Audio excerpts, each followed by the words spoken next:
കഥയെ ആരംഭിക്കുന്നത് ഒരു ഷിപ്പ് കാണിച്ചുകൊണ്ടാണ്. കടലിലൂടെ ഷിപ്പ് സഞ്ചരിച്ചുകൊണ്ടിരിക്കുന്നു. നിരവധി കണ്ടെയ്നേഴ്സ് ആ ഷിപ്പിലുണ്ട്. അതിലൊരു കണ്ടെയ്നറിൽ നിന്ന് എന്തോ ലീക്ക് ചെയ്യുന്നുണ്ടായിരുന്നു. 2 ഓഫീസേഴ്സ് അത് ചെക്ക് ചെയ്യാൻ വേണ്ടി കയറി. അവർ അതിലെ ഒരു ഡ്രം ലീക്കാവുന്ന കണ്ട് ആ ഡ്രം തുറന്നതും അതിൽ നിന്നും പുറത്തേക്ക് വന്ന ഫ്യൂംസ് അടിച്ച് ഇരുവരും മരണപ്പെടുകയാണ്. യാഥാർത്ഥ്യത്തിൽ ആ കണ്ടെയ്നറിലെ ബാരലിൽ ഉണ്ടായിരുന്നത് ടോക്സിക് വേസ്റ്റ് ആയിരുന്നു. ഷിപ്പിൽ എന്താണുള്ളത് എന്ന് ക്യാപ്റ്റന് നല്ല ബോധ്യമുണ്ടായിരുന്നു. കാര്യം മനസ്സിലാക്കിയ ക്യാപ്റ്റൻ എത്രയും വേഗം അത് ക്ലീനപ്പ് ചെയ്യാൻ നിർദ്ദേശം കൊടുത്തു. മരണപ്പെട്ട 2 ഓഫീസേഴ്സിന്റെ മൃതദേഹവും അവർ കടലിൽ തള്ളി. ഇതേ സമയം മറ്റൊരിടത്ത് ഇൻസ്പെക്ടർ ടാർക്കോണിയും സുഹൃത്ത് ഫ്രാങ്കും ഒന്നിച്ച് ഫിഷിംഗിൽ ഏർപ്പെട്ടുകൊണ്ടിരിക്കുകയായിരുന്നു. ഇതേ സമയം തന്നെ തുറമുഖ പ്രദേശത്തോട് ചേർന്ന് മാർക്കോണി എന്ന പേരുള്ള വ്യക്തിയും വാലന്റീന എന്ന പേരുള്ള ഒരു സ്ത്രീയും ഓടിക്കാറിൽ ആ രാജ്യത്തേക്ക് വന്നിറങ്ങുകയായിരുന്നു. പക്ഷേ വിചിത്രമായൊന്ന് സംഭവിച്ചു. ചെക്കിംഗ് സമയത്ത് അവരോട് കാറിൽ നിന്നിറങ്ങാൻ പറഞ്ഞപ്പോ അതിനെ കൂട്ടാക്കാതെ മാർക്കോണി കാർ വേഗത്തിൽ മുമ്പോട്ട് വായിച്ചു. അതോടെ പോലീസ് ചേസിംഗ് കാറിന് പിന്നാലെ ആരംഭിച്ചു. നടക്കുന്ന ആ സംഭവത്തെ പറ്റിയുള്ള കോൾ ഉടനടി ടാർക്കോണിക്കും വന്നെത്തുകയാണ്. ഇൻസ്പെക്ടറായ ടാർക്കോണിക്ക് ഫിഷിംഗ് പാതിവഴിയിൽ അവസാനിപ്പിച്ച് അതിനുവേണ്ടി പുറപ്പെടേണ്ട വന്നു. ഇതേസമയം മറ്റൊരിടത്ത് ഒരു പ്രൈവറ്റ് ജെറ്റ് റൺവേയിൽ വന്നിറങ്ങിയിരുന്നു. മാഫിയ ബോസായ ജോൺസൺ വിമാനത്തിൽ നിന്നിറങ്ങി നേരെ പുറത്തേക്ക് വരാൻ ആരംഭിച്ചു. പുറത്ത് ചെക്കിംഗ് ഉണ്ടല്ലോ. ഓഫീസർ സംശയത്തോടെ ജോൺസനെ നോക്കിക്കാണാൻ തുടങ്ങി. ജോൺസൺ ആകട്ടെ വളരെ നല്ല രീതിയിൽ പ്രകൃതി സംരക്ഷണവുമായി ബന്ധപ്പെട്ട് പ്രവർത്തിക്കുന്ന വ്യക്തിയാണ് താനെന്ന മട്ടിലൊക്കെ അവർക്ക് മുമ്പിൽ തന്നെ പ്രസന്റ് ചെയ്തു. ജോൺസന്റെ സബോർഡിനേറ്റ്സും ജോൺസന്റെ കൂടെയുണ്ടായിരുന്നു. താൻ ഫ്രാൻസിലേക്ക് വന്നത് ബിസിനസ് ആവശ്യത്തിനാണ് എന്നും ജോൺസൺ പറയുന്നുണ്ടായിരുന്നു. കഥയെ അവിടെ നിന്നും ലിയോണിഡ് എന്ന പേരുള്ള ഒരു മിനിസ്റ്ററിലേക്ക് തിരിയുന്നു. നിലവിൽ യുദ്ധം നടന്നുകൊണ്ടിരിക്കുന്ന ഒരു രാജ്യത്തിലെ മിനിസ്റ്ററാണ് അദ്ദേഹം. ഒഡേസയിൽ വെച്ച് നടക്കുന്ന യൂറോപ്യൻ യൂണിയൻ കോൺഫറൻസിൽ പങ്കെടുക്കാൻ അടുത്ത ദിവസം അദ്ദേഹം പുറപ്പെട്ടു പോകുന്നുണ്ട്. ഇൻഡസ്ട്രിയൽ വേസ്റ്റ് കാരണമുണ്ടാകുന്ന എൻവയോൺമെന്റൽ പൊല്യൂഷനെ പറ്റിയുള്ള ചർച്ചയായിരുന്നു അവിടെ പ്രധാനമായും നടക്കുക. അന്ന് തന്റെ ഓഫീസിലേക്ക് എത്തിയ ലിയോണിഡിനെ കാത്ത് ഒരു പാക്കേജ് ഉണ്ടായിരുന്നു. പാക്കേജിനകത്തുണ്ടായിരുന്നത് ഒരു സെൽഫോൺ ആയിരുന്നു. ലിയോണിഡ് അത് എടുത്തതും ഉടനടി ജോൺസന്റെ ഫോൺ കോൾ ആ സെൽഫോണിലേക്ക് വന്നു. ജോൺസൺ മിനിസ്റ്ററോട് സംസാരിക്കാൻ തുടങ്ങി. മിനിസ്റ്റർ ചെയ്ത അഴിമതികളുടെയും അടിസ്ഥാനമില്ലാതെ ഇൻഡസ്ട്രികൾക്ക് അനുമതി കൊടുത്തതിന്റെയും ഒക്കെ ഡോക്യുമെന്റ്സ് എന്റെ പക്കലുണ്ട്. ആ ഡോക്യുമെന്റ്സിന്റെ കോപ്പി കണ്ടതും ലിയോണിഡ് ഒന്ന് ഭയക്കുന്നുണ്ട്. സമയം സന്ധ്യയോടടുത്തിരുന്നു. ഫ്രാങ്ക് തന്റെ വീട്ടിലെത്തി TV കണ്ട് റിലാക്സ് ചെയ്തിരിക്കാൻ ആരംഭിച്ചു. പക്ഷേ പെട്ടെന്നായിരുന്നു അത് സംഭവിച്ചത്. ഫ്രാങ്കിന്റെ വീടിന്റെ ഭിത്തി തകർത്ത് ഒരു കാറ് വീടിനകത്തേക്ക് ഇടിച്ചു കയറി. ഒരു നിമിഷം അത് കണ്ട് ഫ്രാങ്ക് ഒന്ന് പരിഭ്രാന്തനായിരുന്നു. എന്ത് ചെയ്യണമെന്ന് ആദ്യം ഫ്രാങ്കിനൊരു പിടുത്തവും കിട്ടിയില്ല. പിന്നാലെ ഫ്രാങ്ക് കാറിനകത്ത് നോക്കി. കാറിലുള്ളവർക്ക് പരിക്കേറ്റിരിക്കും എന്ന് ഫ്രാങ്കിന് ഉറപ്പുണ്ടായിരുന്നു. അവൻ ആംബുലൻസിന് വിളിച്ചു. കാറിന്റെ ഫ്രണ്ടിലുള്ള വ്യക്തിയെ ആരാണെന്ന് തിരിച്ചറിയാൻ ഫ്രാങ്ക് നോക്കാൻ ആരംഭിച്ചു. പിന്നാലെയാണ് വ്യക്തമാകുന്നത് ഫ്രാങ്കിന്റെ വീട്ടിലേക്ക് ഇടിച്ചു കയറിയ കാറിന്റെ ഡ്രൈവർ മാൽക്കം ആയിരുന്നു. രാവിലെ തുറമുഖത്തു നിന്ന് പോലീസ് കാറിൽ നിന്നിറങ്ങാൻ പറഞ്ഞപ്പോ നിർത്താതെ കാർ ഓടിച്ചു പോയ വ്യക്തി. മാൽക്കോമിന്റെ ഫോട്ടോ കണ്ടതും ഫ്രാങ്ക് പഴയൊരു കാര്യം ഉടനടി ഓർമ്മിച്ചെടുത്തു. മുമ്പൊരിക്കൽ ഒരു സംഘം ഫ്രാങ്കിന് ഒരു ജോലി ഓഫർ ചെയ്തിരുന്നു. ട്രാൻസ്പോർട്ടർ ആയിട്ടുള്ള ജോലി. ഫ്രാങ്ക് പക്ഷെ അത് വേണ്ടെന്ന് വെച്ചിരുന്നു. ഫ്രാങ്ക് ആയിരുന്നു ആ ജോലി തനിക്ക് പകരം മാൽക്കോമിനെ കൊണ്ട് ചെയ്യിക്കാൻ സജസ്റ്റ് ചെയ്തത്. പക്ഷേ അതിപ്പോൾ സീരിയസ് പ്രശ്നങ്ങളിലേക്ക് വന്നെത്തിയിരിക്കുന്നു. അതിന്റെ അനന്തരഫലമാണ് ഫ്രാങ്ക് ഇപ്പോൾ അനുഭവിക്കുന്നതും. പാതി അബോധാവസ്ഥയിൽ ആംബുലൻസ് വരുന്നതിന് മുമ്പ് തന്നെ കാറിൽ നിന്ന് മാറ്റരുത് എന്ന് മാൽക്കോം പറയുന്നുണ്ടായിരുന്നു. പക്ഷെ ഫ്രാങ്കിന് അത് മനസ്സിലായില്ല. പാരാമെഡിക്കിന്റെ സഹായത്തോടെ മാൽക്കോം ആംബുലൻസിലേക്ക് കയറ്റപ്പെട്ടു. ശേഷം ആംബുലൻസുകാർ പോവാൻ തുടങ്ങി. തിരിച്ചെത്തി കാറിനകത്ത് നോക്കിയ ഫ്രാങ്ക് അപ്പോഴായിരുന്നു കാറിന്റെ പിൻസീറ്റിൽ കിടന്നിരുന്ന ലേഡിയെ കാണുന്നത്. അവർക്ക് ബോധം വന്നു. ഫ്രാങ്ക് അവരോട് കാറിൽ നിന്ന് പുറത്തിറങ്ങാൻ പറഞ്ഞപ്പോ അവർ ഭയപ്പെടുന്നുണ്ടായിരുന്നു. പിന്നാലെ അവർ ആ കാര്യം വെളിപ്പെടുത്തി. അവരുടെ കയ്യിൽ ഒരു ബോംബ് ബ്രേസ്ലെറ്റ് ധരിപ്പിച്ചിട്ടുണ്ട്. അവരുള്ള ആ കാറുമായി അത് കണക്റ്റഡ് ആണ്. കാറിൽ നിന്ന് കുറച്ചു ദൂരം മാറിയാൽ ആ ബോംബ് പൊട്ടിത്തെറിക്കും. അപ്പോഴായിരുന്നു മാൽക്കോം പറഞ്ഞ കാര്യം ഫ്രാങ്കിന് വ്യക്തമായത്. ആംബുലൻസ് തടഞ്ഞു നിർത്താൻ പുറപ്പെടാനൊരുങ്ങിയ ആംബുലൻസിന് പിന്നാലെ ഫ്രാങ്ക് ഓടിയെങ്കിലും വൈകാതെ ആംബുലൻസ് അവന്റെ കൺമുമ്പിൽ വെച്ച് പൊട്ടിത്തെറിച്ചിരുന്നു. ഫ്രാങ്ക് തിരികെ വീടിനകത്തേക്ക് കയറിയപ്പോ പെട്ടെന്ന് ആരാലോ ഫ്രാങ്ക് ആക്രമിക്കപ്പെട്ടു.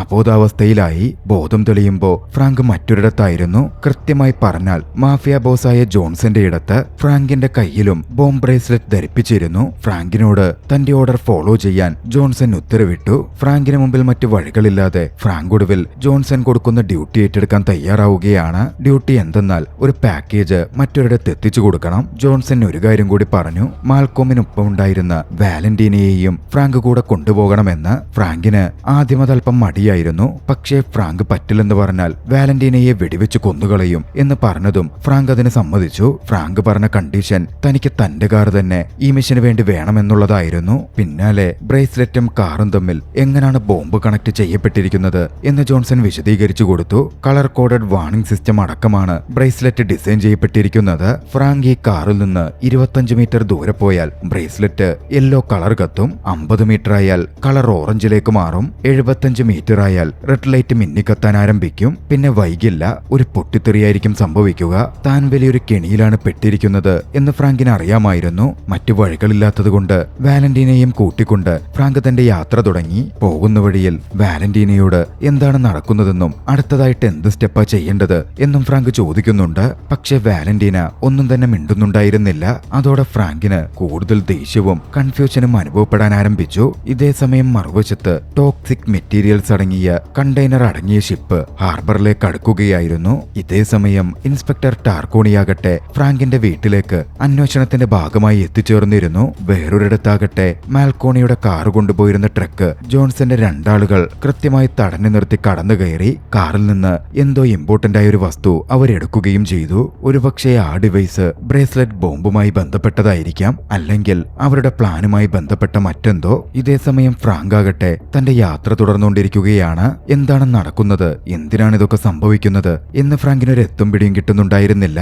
വാലന്റീന സൈലന്റായി ഇരിക്കുന്നതും യൂസ്ഫുൾ ഇൻഫർമേഷൻസ് ഒന്നും നൽകാത്തതും ഫ്രാങ്കിനെ ഒരുപാട് കുഴപ്പത്തിലാഴ്ത്തിക്കൊണ്ടിരുന്നു. ഇതേ സമയം അന്വേഷണത്തിലായിരുന്ന ഇൻസ്പെക്ടർ ടാർക്കോണി ഒരു കാര്യം മനസ്സിലാക്കി. മാൽക്കോമിന്റെ കാർ കൊണ്ടുപോയിരുന്ന ടൗ ട്രക്ക് തടഞ്ഞു നിർത്തി അതിൽ നിന്ന് മോഷണം നടത്തിയ ആളുകളുടെ വണ്ടി നമ്പറായിരുന്നു അത്. സൂക്ഷ്മ പരിശോധനയിൽ കാറിൽ നിന്ന് അവർ കാറിന്റെ GPS ഊരിമാറ്റിയിട്ടുണ്ട് എന്ന കാര്യം വ്യക്തമായി. ആ GPS വെച്ച് ഒരുപക്ഷെ അവരെ ട്രാക്ക് ചെയ്യാൻ പറ്റും എന്നുള്ളതുകൊണ്ടായിരിക്കണം അത് ഊരിമാറ്റിയിട്ടുണ്ടാവുക, ടാർക്കോണി ഊഹിച്ചെടുത്തു. ഇതേ സമയം ലിയോണിഡിന് മുമ്പിലേക്ക് എക്കോകോപ്പ് എന്ന പേരുള്ള കമ്പനിയുടെ ആളുകൾ എത്തുകയായിരുന്നു. ജോൺസൺ അവരുടെ ആളാണ്. അവരുടെ രാജ്യത്തേക്ക് ടോക്സിക് സബ്സ്റ്റൻസസ് അടങ്ങിയ വേസ്റ്റ് പ്രൊഡക്റ്റ് എത്തുമെന്നും ഷിപ്പിലാണത് വരികയെന്നും തുടർച്ചയായി അതുപോലത്തെ 8 ഷിപ്പുകൾ എൻ്റർ ചെയ്യാൻ എൻവയോൺമെന്റൽ മിനിസ്റ്ററായ അയാൾ പെർമിഷൻ കൊടുക്കണം എന്നും ആവശ്യപ്പെട്ടുകൊണ്ടായിരുന്നു എക്കോ കോർപ്പിന്റെ വരവ്. വളരെ വലിയ എൻവയോൺമെന്റൽ വിഷയമാണ്. മിനിസ്റ്റർ വലിയ തോതിൽ പ്രഷറിൽ നിൽക്കാൻ ആരംഭിച്ചു. ജോൺസന്റെ ഭീഷണിയടക്കമുണ്ടെങ്കിലും തൽക്കാലത്തേക്ക് അന്നത് സൈൻ ചെയ്യണ്ട എന്ന് മിനിസ്റ്റർ തീരുമാനിച്ചു. അടുത്ത ദിവസം യൂറോപ്യൻ യൂണിയൻ മീറ്റിംഗിൽ ഒഡേസയിൽ വെച്ച് അത് സൈൻ ചെയ്യാൻ താൻ തയ്യാറാണ് എന്ന് മിനിസ്റ്റർ പറയുകയും ചെയ്തു. അവരൊക്കെ പോയതിനു പിന്നാലെ മിനിസ്റ്റർ ലിയോണിഡ് തന്റെ ഏജൻസിനെ വിളിക്കുന്നുണ്ടായിരുന്നു. എന്തോ ഒരു ഉത്തരവാദിത്തം ലിയോണിഡ് ഏജൻസിനെ ഏൽപ്പിച്ചിട്ടുണ്ട്, എന്തായി അതിന്റെ അപ്ഡേറ്റ്സ് എന്ന് ലിയോണിഡ് അവരോട് തിരക്കുന്നുണ്ടായിരുന്നു. ഒരു ബ്ലാക്ക് ബെൻസ് കാറിലായിരുന്നു അവർ സഞ്ചരിച്ചിരുന്നത്. അന്വേഷണത്തിലായിരുന്ന ഇൻസ്പെക്ടർ ടാർക്കോണിയും ആ കാറിനെ നോക്കിക്കാണുന്നുണ്ട്. അത് ഫ്രാങ്കിന്റെ കാറല്ല, അത് ജർമ്മനി ലക്ഷ്യമാക്കിയാണ് സഞ്ചരിക്കുന്നത് എന്ന് ടാർക്കോണി മനസ്സിലാക്കിയിരുന്നു. ഇതേ സമയം ഇനി മുമ്പോട്ട് പോയേ പറ്റൂ, മറ്റു വഴിയില്ലെന്ന് കണ്ടതും ഫ്രാങ്ക് ഒന്ന് തീരുമാനിച്ചു. മികച്ച മെക്കാനിക്കൽ സ്കില്ലും ശാസ്ത്രീയ അറിവുമുള്ള തന്റെ സുഹൃത്ത് ഓട്ടോയെ ചെന്ന് കാണുക, ബോംബ് ബ്രേസ്ലെറ്റിന്റെ കാര്യമൊക്കെ അവനോട് പറഞ്ഞ് കാര്യങ്ങൾ പരിശോധിക്കുക. പക്ഷേ പറഞ്ഞ പാതയിൽ നിന്ന് ഫ്രാങ്ക് മാറി സഞ്ചരിക്കുന്നത് ജോൺസന്റെ ആളുകൾ ട്രാക്ക് ചെയ്യുന്നുണ്ടായിരുന്നു. കാറിൽ GPS ഉള്ളതുകൊണ്ട് അവർക്കത് എളുപ്പത്തിൽ സാധിച്ചു. അതോടെ തന്റെ ആളുകളെ വിളിച്ച് എത്രയും വേഗം ഫ്രാങ്കിന്റെ ഡ്യൂട്ടിയിലേക്ക് യഥാർത്ഥ പാതയിലേക്ക് തിരികെ എത്തിക്കാൻ ഉത്തരവിട്ടു. ഓട്ടോയുടെ വർക്ക്ഷോപ്പിലേക്ക് ഫ്രാങ്ക് വൈകാതെ എത്തിച്ചേർന്നു. ഓട്ടോയോട് കാര്യങ്ങൾ ചോദിച്ചു. പരിശോധനയിൽ മാഗ്നറ്റിക് റെസല്യൂഷൻ ടെക്നോളജി എന്ന വിഷയത്തെപ്പറ്റി ഫ്രാങ്ക് കൂടുതൽ മനസ്സിലാക്കുകയാണ്. പെന്റഗണിൽ നിന്ന് ഒറിജിനേറ്റ് ചെയ്യപ്പെട്ട ഒരു ടെക്നോളജിയാണത്. പിന്നാലെ കാറിൽ ഓട്ടോ വേണ്ട പരിശോധനകൾ നടത്തി. കാറിൽ പിടിപ്പിച്ചിരിക്കുന്ന ബ്രേസ്ലെറ്റുമായി കണക്ട് ചെയ്ത ഡിവൈസും ഓട്ടോ കണ്ടെത്തി. പക്ഷേ നിലവിൽ അത് റിമൂവ് ചെയ്യൽ വളരെ അപകടം പിടിച്ച കാര്യമാണ്. കാരണം ഫ്രാങ്കിന്റെ കയ്യിൽ എപ്പോഴും ബ്രേസ്ലെറ്റ് അണിയിക്കപ്പെട്ടിട്ടുണ്ട്. ഫ്രാങ്കിന്റെ ജീവന് വരെ അത് റിമൂവ് ചെയ്താൽ അപകടമായേക്കാം. പിന്നാലെയാണ് ജോൺസൺ അയച്ച ആളുകൾ അങ്ങോട്ടേക്ക് എത്തിച്ചേരുന്നത്. ഫ്രാങ്കിനോട് അവിടുത്തെ കാര്യങ്ങളൊക്കെ ഉപേക്ഷിച്ച് ഡ്യൂട്ടിയിലേക്ക് മടങ്ങിപ്പോവാൻ അവർ ആവശ്യപ്പെട്ടു. പിന്നെ അവിടെ അരങ്ങേറിയത് ശക്തമായൊരു ഫൈറ്റായിരുന്നു. തന്റെ എക്സ്ട്രാ ഓർഡിനറി സ്കില്ലുകൾ വെച്ച് ഫ്രാങ്ക് ഫൈറ്റ് ചെയ്തു. ഫ്രാങ്കിന്റെ ഫൈറ്റിംഗ് സ്കില്ലുകളും കഴിവുകളും ഒക്കെ കണ്ട് വാലന്റീന അതിശയത്തോടെ താല്പര്യത്തോടെ ഫ്രാങ്കിനെ നോക്കുന്നുപോലുമുണ്ട്.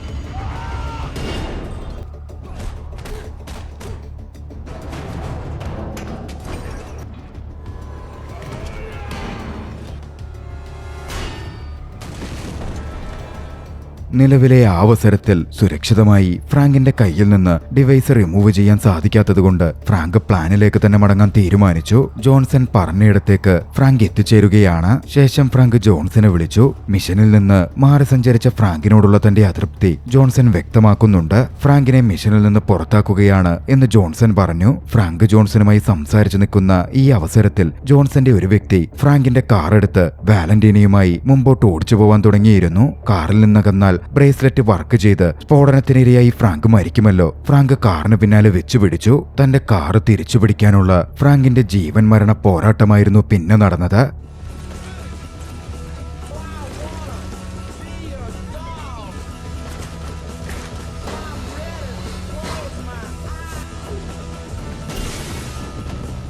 ഒടുവിൽ കാറിലേക്ക് എത്തിച്ചേരാനും ജോൺസന്റെ ആളെ പുറത്താക്കി കാറ് തിരികെ നേടാനും ഫ്രാങ്കിന് കഴിഞ്ഞു. പിന്നാലെ സുരക്ഷിതമായ ഒരിടത്തെത്തിയതും ഫ്രാങ്ക് വീണ്ടും ജോൺസനെ കോണ്ടാക്ട് ചെയ്തു. താൻ മരിച്ചിട്ടില്ലെന്നും ജീവനോടെയുണ്ടെന്നും ജോൺസനെ അറിയിച്ചു. പക്ഷേ ഇത്തവണ കാര്യങ്ങൾ ജോൺസനോട് സംസാരിക്കുമ്പോൾ ഫ്രാങ്ക് അത് പറയുക മാത്രമായിരുന്നില്ല ചെയ്തത്. ജോൺസനുമായുള്ള സംഭാഷണം റെക്കോർഡ് ചെയ്തെടുത്തിരുന്നു. സുഹൃത്തുകൂടിയായ ഇൻസ്പെക്ടർ ടാർക്കോണിക്ക് ഫ്രാങ്ക് ആ റെക്കോർഡിംഗ് അയച്ചു കൊടുക്കുകയും ചെയ്തു. പിന്നാലെ ടാർക്കോണിയെ വിളിച്ച് ഈ ജോൺസൺ ആരെന്ന് ഐഡന്റിഫൈ ചെയ്യാൻ അദ്ദേഹത്തോട് ആവശ്യപ്പെട്ടു. റെക്കോർഡിംഗും ആ വിവരങ്ങളും വെച്ച് ജോൺസനെ പറ്റി കൂടുതൽ അറിയാൻ സാധിച്ചേക്കും എന്ന ശുഭാപ്തി വിശ്വാസവും ഫ്രാങ്ക് പ്രകടിപ്പിക്കുന്നുണ്ട്.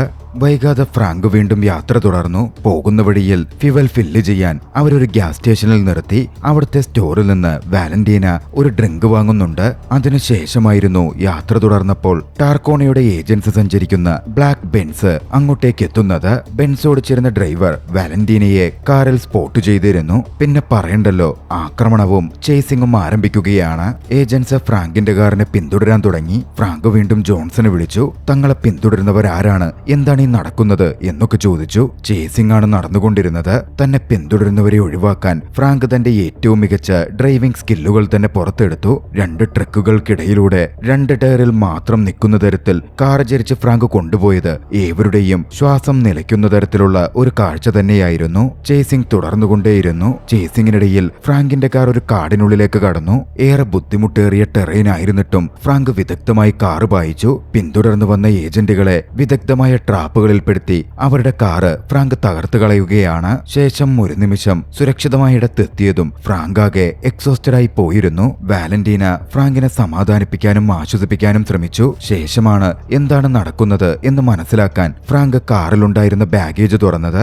അതിനുള്ളിലുണ്ടായിരുന്നത് ഒരു ഫോൺ ബുക്ക് മാത്രമായിരുന്നു. അതോടെ ഫ്രാങ്ക് ഒരു കാര്യം മനസ്സിലാക്കി. യാഥാർത്ഥ്യത്തിൽ ബാഗേജ് അല്ല താൻ കൊണ്ടുപോകുന്ന പ്രധാന പ്രൊഡക്റ്റ്, അത് വാലന്റീനയാണ്. ഈ ടെൻഷനിടയിൽ വാലന്റീനയ്ക്ക് ഫ്രാങ്കിനോട് താല്പര്യം തോന്നിയിരുന്നു. വാലന്റീന അത് ഫ്രാങ്കിനോട് പ്രകടിപ്പിക്കാൻ ആരംഭിച്ചു. ഇതേ സമയം മറുവശത്ത് ജോൺസൺ മിനിസ്റ്ററെ വിളിക്കുകയായിരുന്നു. മിനിസ്റ്റർ അയച്ച ആളുകൾ കൊണ്ട് മിനിസ്റ്ററുടെ മകളുടെ ജീവൻ തന്നെ അപകടത്തിലാവേണ്ടതായിരുന്നു എന്ന തരത്തിൽ ജോൺസൺ സംസാരിച്ചു. അപ്പോഴാണ് വ്യക്തമാകുന്നത് വാലന്റീന മിനിസ്റ്ററുടെ മകളാണെന്ന്. ജോൺസൺ മിനിസ്റ്ററെ ബ്ലാക്ക്മെയിൽ ചെയ്യുവാൻ മകളെ തട്ടിക്കൊണ്ടുവന്നു വെച്ചിരിക്കുകയാണ്. ഫ്രാങ്കിനൊപ്പമായിരുന്ന വാലന്റീന താൻ എങ്ങനെയാണ് ഇങ്ങനെ എത്തിപ്പെട്ടത് എന്ന കാര്യം ഫ്രാങ്കിനോട് വിശദീകരിച്ചു. വാലന്റീന ഒരു ക്ലബിൽ പോയതായിരുന്നു. അവിടെ വെച്ച് ആരൊക്കെയോ ചേർന്ന് മയക്കുമരുന്ന് കലർത്തിക്കൊടുത്ത് വാലന്റീനയെ ബോധരഹിതയാക്കി. പിന്നെ അവിടെ നിന്ന് മാൽക്കോം വാലന്റീനയെ ട്രാൻസ്പോർട്ട് ചെയ്യുകയായിരുന്നു. പിന്നാലെ വാലന്റീന അച്ഛനെ കോണ്ടാക്ട് ചെയ്യാൻ ശ്രമിച്ചിരുന്നു. പക്ഷേ അതിന് മാൽക്കോമിന്റെ സഹായത്തോടെ വാലന്റീന ശ്രമിക്കുമ്പോഴേക്കും ആരൊക്കെയോ ചേർന്നവരെ പിന്തുടരാൻ തുടങ്ങി. അതോടെയായിരുന്നു മാൽക്കോം കാർ ഓടിച്ച് രക്ഷപ്പെടാൻ ഫ്രാങ്കിന്റെ ഇടത്തേക്ക് ഇടിച്ചു കയറ്റിയത്. ഫ്രാങ്കിന് കാര്യങ്ങൾ കുറച്ചുകൂടി വ്യക്തമാകുന്നുണ്ടായിരുന്നു. വൈകാതെ അടുത്ത ലക്ഷ്യസ്ഥാനം ജോൺസൺ അയച്ചുകൊടുത്തു. വാലന്റീനയുമായി അങ്ങോട്ടേക്ക് എത്താൻ അറിയിച്ചു. ഇതേസമയം ഇൻസ്പെക്ടർ ടാർക്കോണിയാകട്ടെ കോൺഫറൻസിലേക്ക് കയറാൻ പോകുന്ന മിനിസ്റ്ററെ ചെന്ന് കാണുകയായിരുന്നു. നടക്കുന്ന കാര്യങ്ങൾ മനസ്സിലാക്കിയിരുന്ന ടാർക്കോണി മിനിസ്റ്ററോട് സംസാരിച്ചു. മിനിസ്റ്ററുടെ മകളുടെ ജീവൻ കൂടി ഉൾപ്പെട്ട കാര്യമായതുകൊണ്ട് കൂടുതൽ കെയർഫുള്ളായിരുന്നു അവരത് കൈകാര്യം ചെയ്തിരുന്നത്. ടാർക്കോണിക്കൊപ്പം നിൽക്കാം, സുരക്ഷിതമായി കാര്യങ്ങൾ കൈകാര്യം ചെയ്യാൻ മിനിസ്റ്റർ ടാർക്കോണിയോട് പറയുന്നുമുണ്ട്. ഇതേസമയം ജോൺസൺ ഫ്രാങ്കിനെ എത്തേണ്ട ഇടത്തേക്കുള്ള ഡിറക്ഷൻ പറഞ്ഞുകൊടുത്തിരുന്നു. ഫ്രാങ്ക് സഞ്ചരിക്കുമ്പോൾ വഴിയിൽ വെച്ച ജോൺസണും സംഘവും ഫ്രാങ്കിന്റെ കാറിനെതിരെ വന്നു. ഒരു ബ്രിഡ്ജിൽ വെച്ചിട്ടായിരുന്നു അത്. വാലന്റീനയെ കാറിൽ നിന്ന് അവർക്കരികിലേക്ക് വിടുവാൻ ഫ്രാങ്കിന് നിർദ്ദേശം കൊടുക്കപ്പെട്ടു. ഫ്രാങ്കിന് മുമ്പിൽ ആ ഒരു അവസരത്തിൽ മറ്റു വഴികളുണ്ടായിരുന്നില്ല. രണ്ടുപേരുടെ കയ്യിലും ബോംബ് ബ്രേസ്ലെറ്റുകൾ ധരിപ്പിക്കപ്പെട്ടിരുന്നല്ലോ. വാലന്റീന നടന്ന് ജോൺസൺ അടുത്തെത്തിയതും വാലന്റിയുടെ ബ്രേസ്ലെറ്റ് അവർ അഴിച്ചുമാറ്റി. ഫ്രാങ്കിനെതിരെ വെടിവെച്ച് ഫ്രാങ്കിനെ കൊല്ലാൻ ശ്രമവും നടത്തപ്പെട്ടു. ഫ്രാങ്ക് കാറുമായി നേരെ പുഴയിലേക്ക് കുതിക്കുകയായിരുന്നു ചെയ്തത്. അതോടെ പുഴയിൽ ചാടി അവർ ചത്തോളും എന്ന് പറഞ്ഞ് ജോൺസൺ ആളുകളുമായി മടങ്ങിപ്പോയി. പക്ഷേ ഫ്രാങ്ക് ഇത് കുറച്ചൊക്കെ മുൻകൂട്ടി കണ്ടിരുന്നു. കാറിലുണ്ടായിരുന്ന പ്രത്യേകം ഘടിപ്പിച്ച എയർ പാക്കേജിലേക്ക് ടയറിൽ നിന്ന് കാറ് കയറ്റിയ ഫ്രാങ്ക് കാറ് പൊക്കിക്കൊണ്ടുവന്ന് കരയിലേക്ക് എത്തിക്കാനുള്ള ശ്രമം നടത്തി. അപ്പോഴേക്കും ഇൻസ്പെക്ടർ ടാർക്കോണിയും അങ്ങോട്ടേക്ക് എത്തിച്ചേർന്നിരുന്നു. ഇൻസ്പെക്ടർ ടാർക്കോണിയുടെ കൂടെ സഹായത്തോടെ ഫ്രാങ്ക് കരയിലെത്തി. ഇതേ സമയം ജോൺസണും ജോൺസന്റെ ആളുകളും വാലന്റീനയുമായി ട്രെയിൻ കയറാൻ ആരംഭിച്ചിരുന്നു. ജോൺസൺ ആളുകൾക്കൊപ്പം ട്രെയിൻ ഹൈജാക്ക് ചെയ്യുകയായിരുന്നു ചെയ്തത്. മിനിസ്റ്റർ കോൺട്രാക്റ്റിൽ സൈൻ ചെയ്യുന്നവരെ വേറെ പ്രശ്നമൊന്നും ഉണ്ടാവില്ല, കോൺട്രാക്ട് സൈൻ ചെയ്തില്ലെങ്കിൽ മകളുടെ ജീവൻ അപകടത്തിലാകും എന്ന് ജോൺസൺ ഒരിക്കൽ കൂടി വാൺ ചെയ്തു. കരയിലെത്തിയ ടാർക്കോണിയും ഫ്രാങ്കും തമ്മിൽ സംസാരിക്കുകയാണ്. അവരുടെ സംസാരത്തിൽ ജോൺസന്റെ പ്രവൃത്തികളെ പറ്റിയുള്ള കാര്യങ്ങൾ പുറത്തു വന്നു. അങ്ങോട്ടേക്ക് കൊണ്ടെത്തിക്കാൻ പോകുന്ന ടോക്സിക് വസ്തുക്കളെ പറ്റിയും ആ വസ്തുക്കൾ രാജ്യത്തിന് ഒട്ടുമാനമുണ്ടാക്കുന്ന നാശനഷ്ടങ്ങളെ പറ്റിയുമൊക്കെ ഇരുവരും ആശങ്കയോടെ സംസാരിക്കുന്നുണ്ട്. അന്ന് 9 മണിയാണ് മിനിസ്റ്റർ കോൺട്രാക്ട് സൈൻ ചെയ്യാമെന്ന് പറഞ്ഞിരിക്കുന്ന സമയം. അതിനു മുമ്പ് പ്രശ്നം പരിഹരിക്കാനായാൽ മിനിസ്റ്റർ അത് സൈൻ ചെയ്യില്ല, രാജ്യം രക്ഷപ്പെടും. ടോക്സിക് വേസ്റ്റ് രാജ്യത്തേക്ക് ഇറക്കപ്പെടില്ല. അത് കൈകാര്യം ചെയ്യാൻ തന്നെ ഫ്രാങ്ക് തീരുമാനിച്ചിരുന്നു. തന്റെ കാറിൽ ആവശ്യമായ വർക്കുകൾ ചെയ്ത് ഫ്രാങ്ക് അത് ശരിയാക്കിയെടുത്തു. കാറുമായി കുതിച്ചു പാഞ്ഞു. ഫ്രാങ്ക് ഒടുവിൽ ജോൺസൺ ഉള്ളത് ട്രെയിനിലാണെന്ന് മനസ്സിലാക്കി ആ ട്രെയിനിന്റെ മുകളിലേക്ക് തന്നെ തന്റെ കാർ ഓടിച്ച് ചാടിക്കുകയാണ്. ട്രെയിനിനകത്ത് കയറി ജോൺസന്റെ ആളുകൾക്കെതിരെ ഫ്രാങ്ക് ഫൈറ്റ് ചെയ്യാൻ തുടങ്ങി. പക്ഷേ ഫ്രാങ്ക് ജോൺസന്റെ അടുത്ത് എത്താറായപ്പോഴേക്കും കയ്യിലെ ബ്രേസ്ലെറ്റിൽ റെഡ് ലൈറ്റ് ബ്ലിങ്ക് ചെയ്യാൻ തുടങ്ങിയിരുന്നു. ഇനിയും അവിടെ തുടർന്നാൽ ബ്രേസ്ലെറ്റ് പൊട്ടിത്തെറിച്ച് താൻ മരണപ്പെടും എന്ന് ഫ്രാങ്കിന് മനസ്സിലായി. അതോടെ ഫ്രാങ്ക് തിരികെ കാറിലേക്ക് പോന്നു. ശേഷം കാറ് ജോൺസണുള്ള ഭാഗത്തേക്ക് തന്നെ ഇടിച്ചു കയറ്റി. പിന്നെയാണ് ഫ്രാങ്ക് ജോൺസണുമായി ഏറ്റുമുട്ടുന്നത്. ജോൺസന്റെ പക്കലുണ്ടായിരുന്ന താക്കോൽ കരസ്ഥമാക്കി ബ്രേസ്ലെറ്റിൽ നിന്ന് മോചിതനായ ഫ്രാങ്ക് അതേ ബ്രേസ്ലെറ്റ് ജോൺസന്റെ കയ്യിലേക്ക് വെച്ചു പിടിപ്പിച്ചു. പിന്നെ അധികം വൈകിയില്ല. ഫ്രാങ്ക് ജോൺസന്റെ കയ്യിലുള്ള ബ്രേസ്ലെറ്റുമായി കണക്ട് ചെയ്തിരിക്കുന്ന തന്റെ കാറ് റിവേഴ്സ് ഗിയർ ഇട്ട് പുറത്തേക്ക് വായിച്ചു. ഉഗ്ര സ്ഫോടനത്തോടെ ജോൺസൺ അടക്കം പൊട്ടിത്തെറിച്ചിരുന്നു. ഫ്രാങ്കും വാലന്റീനയും സുരക്ഷിതരാവുകയും ചെയ്തു. തന്റെ ഓപ്പറേഷൻ സക്സസ്ഫുൾ ആയി കഴിഞ്ഞുവെന്ന് ഫ്രാങ്ക് ടാർക്കോണിയെ അറിയിച്ചതും ടാർക്കോണി മിനിസ്റ്ററെ വിവരം ബോധ്യപ്പെടുത്തി. മിനിസ്റ്റർ അപ്പോൾ കോൺട്രാക്ട് സൈൻ ചെയ്യാനിരിക്കുകയായിരുന്നു. വിവരം എത്തിയതും എക്കോ കോർപ്പുമായുള്ള കോൺട്രാക്ടിന്റെ പേപ്പറുകൾ മിനിസ്റ്റർ അവരുടെ മുമ്പിൽ വെച്ച് തന്നെ കീറിയെറിഞ്ഞു. പിന്നെ വൈകിയില്ല. അന്ന് നടന്ന കോൺഫറൻസിലും നടന്ന കാര്യങ്ങളും അതിന്റെ റിസ്കും വേസ്റ്റുകളുടെ അപകടാവസ്ഥയും എല്ലാ കാര്യങ്ങളും മിനിസ്റ്റർ അവതരിപ്പിച്ചു. മറുവശത്ത് കോസ്റ്റ് ഗാർഡും പോലീസ് സംഘവും ചേർന്ന് ഷിപ്പ് പിടിച്ചെടുത്ത് പരിശോധിച്ചിരുന്നു. അതിൽ നിന്നും ടോക്സിക് വേസ്റ്റും കണ്ടെടുത്തു. ഇല്ലീഗൽ ആക്ടിവിറ്റീസ് ചെയ്തവർ ഒക്കെയും പിടികൂടപ്പെടുകയും ചെയ്തു. പിന്നീട് കുറച്ച് നാളുകൾക്ക് ശേഷം എല്ലാം നല്ല രീതിയിലേക്ക് എത്തിയിരുന്നു. ഫ്രാങ്കും ടാർക്കോണിയും തങ്ങളുടെ ഫിഷിംഗിലേക്ക് തിരിഞ്ഞു. പക്ഷേ ഇത്തവണ ഫ്രാങ്കിനൊപ്പം വാലന്റീനയും ഉണ്ടായിരുന്നു. ആ ദൃശ്യങ്ങളോടെ ചലച്ചിത്രം അവസാനിക്കുകയാണ്. രസകരമായ ഈ ആക്ഷൻ ചലച്ചിത്രം നിങ്ങൾക്കിഷ്ടമായെങ്കിൽ വീഡിയോ ലൈക്ക് ചെയ്യുക. അഭിപ്രായങ്ങളും നിർദ്ദേശങ്ങളും കമന്റുകളിൽ രേഖപ്പെടുത്തുക. കഴിയുമെങ്കിൽ ചാനൽ സബ്സ്ക്രൈബ് ചെയ്തും കൂട്ടുകാർക്ക് ഷെയർ ചെയ്തു കൊടുത്തും ഞങ്ങളെ സപ്പോർട്ട് ചെയ്യുക. അടുത്ത എപ്പിസോഡിൽ മറ്റൊരു മികച്ച ചലച്ചിത്രവുമായി നമുക്ക് കണ്ടുമുട്ടാം. അതുവരെ ബൈ.